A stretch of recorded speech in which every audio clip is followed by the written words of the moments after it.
Chloe was a sophomore student at the BII University. When she first moved to California about 2 years ago, she rented a 2-bedroom apartment with her roommate, Ivy, who she met at the university. Chloe and Ivy were good friends. But there was something about Ivy that Chloe just couldn't understand. Ivy could sometimes be a little too much when it came to some of her do's and don'ts. She was really superstitious. She had a weird fascination with light. She carried a flashlight in her bag, a flashlight on her keychain.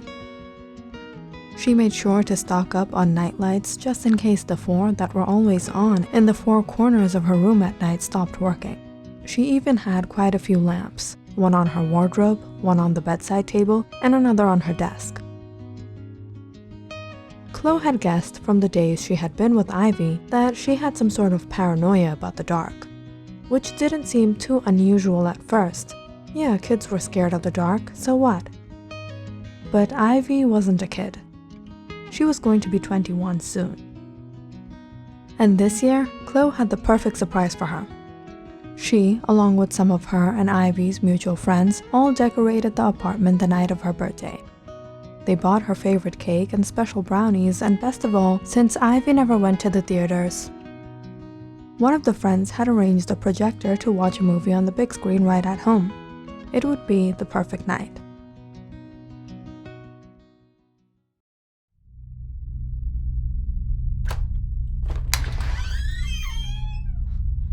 Why is it so dark in here? Where's the light?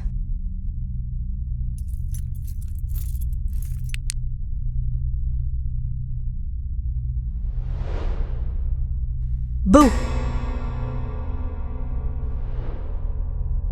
Surprise! Happy birthday, Ivy! What's wrong with you guys? Stop! Get this out of my face right now. Who let you guys in here? Who planned this nonsense? You guys know I don't like these things. Ivy was furious, and all her friends fell quiet in shock. They didn't really know what to say or do at the moment. Chloe walked out from the crowd. We thought we would surprise you for your birthday, Ivy. Why are you so angry? Who the freak told you guys to surprise me like this? You know I don't like staying in the dark. What's wrong with you, Ivy? Everyone spent a lot of time and money on this. We all know you like bright lights. We decorated the whole apartment just for you. Ivy looked around at all her friends. They all awkwardly looked at her. She sighed and pushed through them before going to her room. Just leave me alone. I'll see you guys tomorrow. Everyone went home a little heartbroken and a little bewildered about how the night went down. Chloe cleaned up feeling a whole lot irritated. Ivy didn't need to be like that. All this work gone to waste. But as the night passed and Ivy didn't leave her room, Chloe started to feel a little bad. Maybe she should have done things the way the birthday girl liked it. Ivy, are you awake? Yeah, come in. Chloe went to Ivy's room. She was in her bed. All the night lights in her room were on. How did Ivy actually fall asleep with the room so bright? Chloe sat down on the bed beside her. Sorry about today. I just wanted to...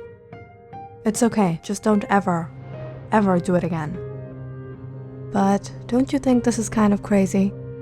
Why are you so scared of the dark? I've never seen you turn the lights off even once.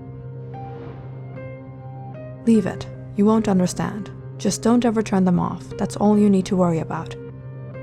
Come on, Ivy, tell me. There has to be something. No one just behaves like this. Especially at a surprise birthday party? You really want to know?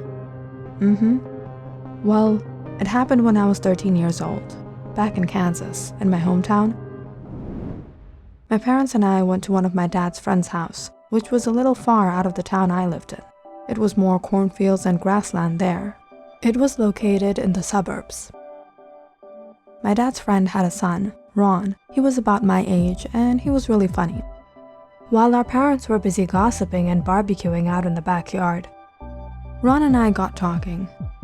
He started telling me about this broken down house that was just about 5 minutes away from their place. That place was pretty creepy, but we went at night, so it was probably just our eyes playing tricks on us in the dark. Well, then why don't we go there now? We'll be able to see everything. It sounded pretty cool and I wanted to check it out myself. But deep down inside it was only because Ron and I would get some alone time together. So he took me there, and like he said, the place was a bit creepy. The wallpaper was peeling off, the furniture was scattered around, and lots of wood panels were broken. We started roaming around the house together and kicking around the things, just fooling around. While he was looking through some old furniture, I decided to check upstairs. When I got upstairs, however, I realized I could get only so far because there was a gaping hole in the floor. I still tried to go around it when I thought I saw someone in the room that was in front of me. "Who's there?" There was no reply at first, but soon enough I heard a voice coming from that room. "Hi, it's just me." "Who? Come out from the room." I tried looking into the room when Ron suddenly called me from under. I could see him through the gaping hole on the floor. "What are you doing up there? We're not supposed to be here. Come on, before my mom and dad finds out, I'll be busted." Nothing spooky really happened there, but I had a good time with Ron. My parents and I came back home at around 10 p.m. that night, and I was exhausted. I went straight to bed, turned off all the lights, and fell asleep.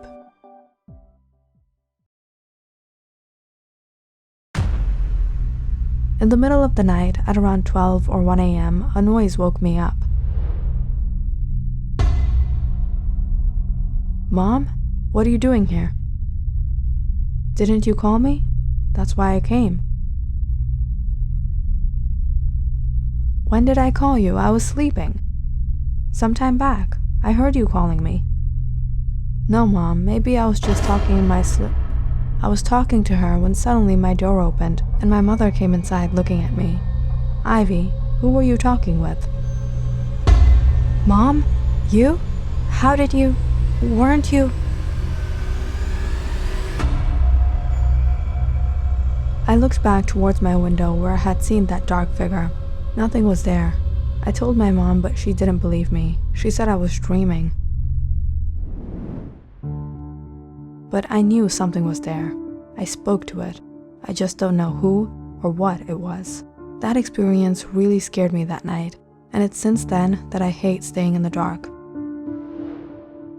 I don't stay in the dark, and I'm sure I never will. Chloe looked at Ivy like she was crazy. "Are you serious? Your mother was probably right. It was a dream. This is so silly, Ivy. I can't believe you do all of this out of a silly superstition. You were only 13, you got scared. It was all pretty normal, and you should have gotten over it like the rest of us. Maybe it is a superstition, or maybe it's not. I'm not taking chances." Chloe got down from the bed and chuckled. "Suits you. But let me tell you, you're just imposing something totally unnecessary on yourself. There's no such thing as ghosts or spooks or entities. All these traditions of yours aren't of any use." "All right then. I'll go get some shut-eye in my peaceful dark room while you sleep here, in the sun. Good night." "Good night."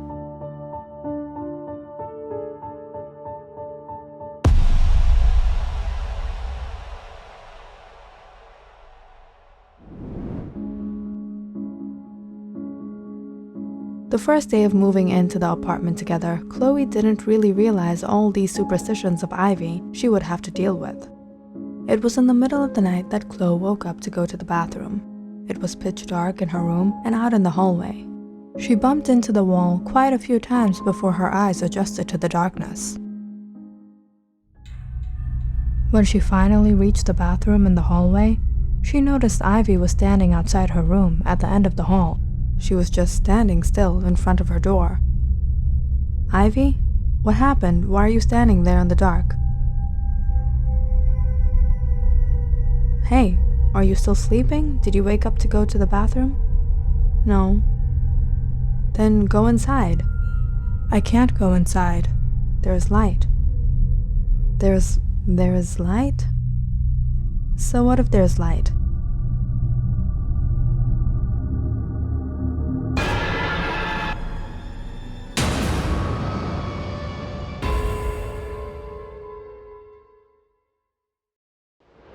Chloe and Ivy live together in their apartment. Things work out fine. They're good friends. Ivy doesn't have a problem with her fears because Chloe just gets her. It's like she had known her since her childhood years.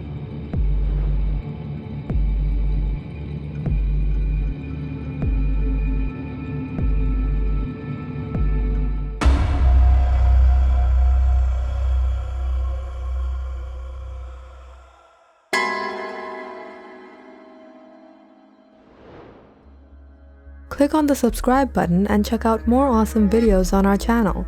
And don't forget to press the bell icon because you know it's interesting.